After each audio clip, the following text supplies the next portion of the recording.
गार एकदम फ्रीज मधलं पाणी आहे, गुळाचं पण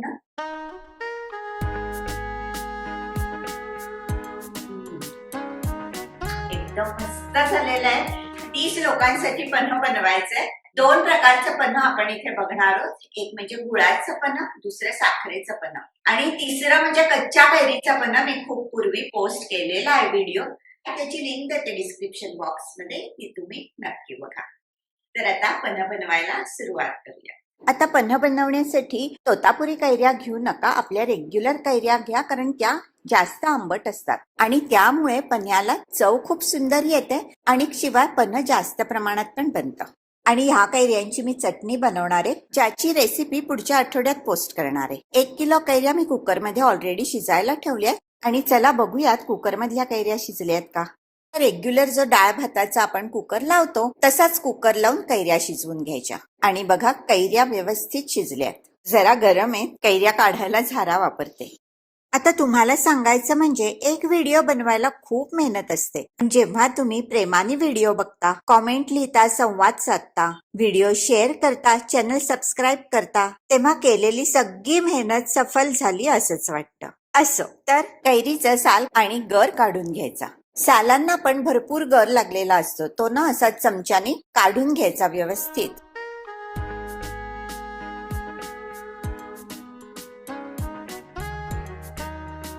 आणि ह्याप्रमाणेच बाकीची पण सालं काढून सालांना चिकटलेला गर काढून घेते. हे बघा, सगळ्या कोळी मोकळ्या केल्यात, सालांचा गर काढून घेतला. कैरी थोडी कडक राहिली असेल तर परत शिजवायची गरज नाही, सुरीने आरामात गर काढता येतो. आणि कैरी अगदी छान मऊ झाली असेल तर गर असा हाताने पण पिळून काढता येतो. आणि अशा प्रकारे सगळ्या कैऱ्यांचा गर काढून घेते. आता कोळी व्यवस्थित पिळून घेतल्या तरी पण या कोळींमध्ये अजून थोडासा गर असतो, त्यासाठी कोळींमध्ये थोडंसं पाणी घालायचं आणि कोळी छान चोळून चोळून घ्यायच्या.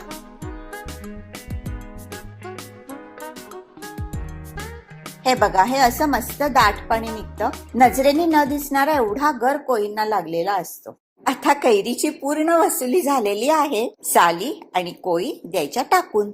हा गर मी मोजला, आता बरोबर 800 ग्रॅम गर निघालाय, म्हणजे 1 किलो कैरीपासनं 800 ग्रॅम गर मिळतो. आता ह्या गराचे 2 इक्वल भाग करणार आहे, कारण आपण 2 प्रकारचं पन्ह बघणार आहोत.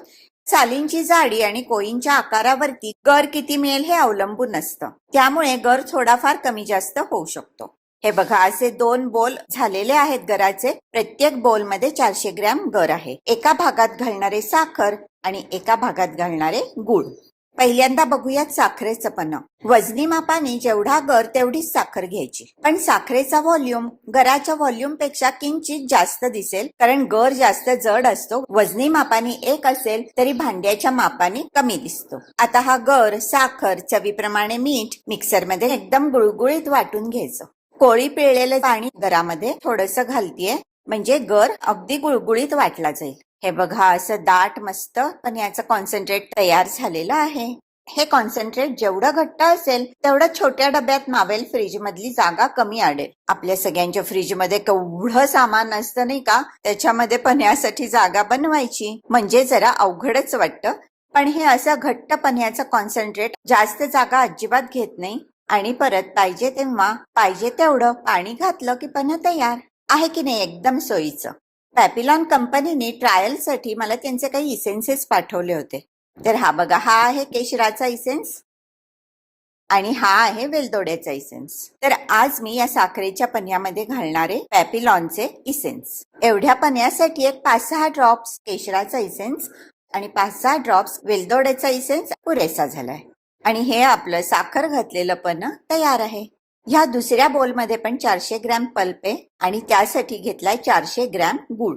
परत गुळाचा व्हॉल्यूम कैरीच्या पल्पपेक्षा जास्त दिसेल.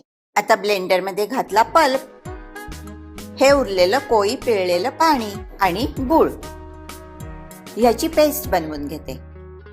हा बघा, गुळामुळे किती सुंदर रंग आलाय ना पन्ह्याला, एकदम गोल्डन. बघा, हे गुळ कैरीचं कॉन्सन्ट्रेट पण एवढं घट्ट आहे. घालायचं चवीप्रमाणे मीठ आणि ही गेली वेलदोडा पावडर. Mix mix mix. आणि 2 प्रकारचं पन्ह्याचं कॉन्सन्ट्रेट तयार आहे. 1 ग्लास पन्ह बनवण्यासाठी 2 ते 3 टेबलस्पून कॉन्सन्ट्रेट घ्यायचं. हे आहे साखरेचं कॉन्सन्ट्रेट आणि हे गुळाचं कॉन्सन्ट्रेट. 30 लोकांना पन्ह सर्व करायला हे मला खूप कन्व्हिनियंट होईल म्हणून हे गुळाचं आणि साखरेचं कॉन्सन्ट्रेट मिक्स करते. हे जे एवढं कॉन्सन्ट्रेट आहे त्याच्यामध्ये भरपूर पाणी जाणारे आणि भरपूर पन्ह मिळणारे. आणि हा 1 ग्लास या मिक्स कॉन्सन्ट्रेटचा. पन्ह किती स्ट्रॉंग किती लाईट तुम्हाला जसं आवडतं त्यावर पाण्याचं प्रमाण अवलंबून असेल. मी साधारण 5 ते 6 पट पाणी ह्याच्यामध्ये घालून पन्ह तयार करणार आहे. आणि आता हा जग मी ठेवते फ्रीज मध्ये. पाहुणे आले की ह्याच्यामध्येच थंडगार पाणी घालणार आहे आणि अक्षरशः 2 मिनिटात पन्ह तयार होणार आहे. हे गुळ साखर मिश्रित पन्ह माझ्या पाहुण्यांना तर खूप आवडलं. पण आता चॉईस तुमचा आहे. फक्त गुळाचं, फक्त साखरेचं का गुळ साखर मिश्रित पन्ह बनवायचं.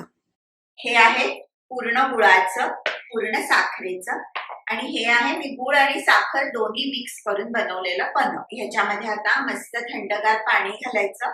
ज्यांना बर्फ आवडतो त्यांनी बर्फ घालावा. मी बर्फ नाही घालते.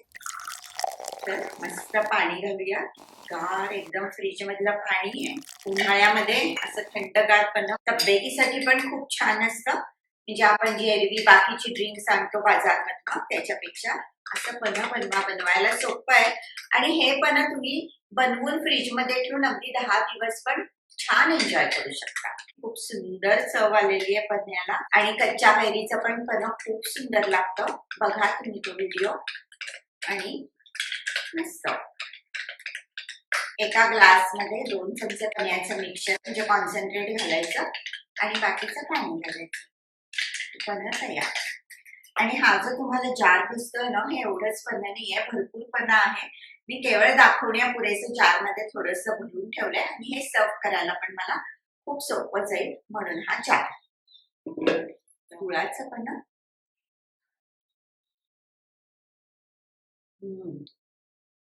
एकदम मस्त झालेलं आहे.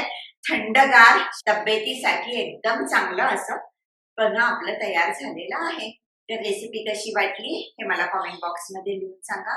आणि तुम्ही कुठल्या प्रदेशातनं, कुठल्या देशातनं, कुठल्या गावातनं व्हिडिओ बघताय हे पण नक्की सांगा. रेसिपी आवडली असेल तर लाईक करायला विसरू नका. चॅनल शेअर आणि सबस्क्राईब करून तुमचा सपोर्ट द्या. हा व्हिडिओ बघितल्याबद्दल धन्यवाद.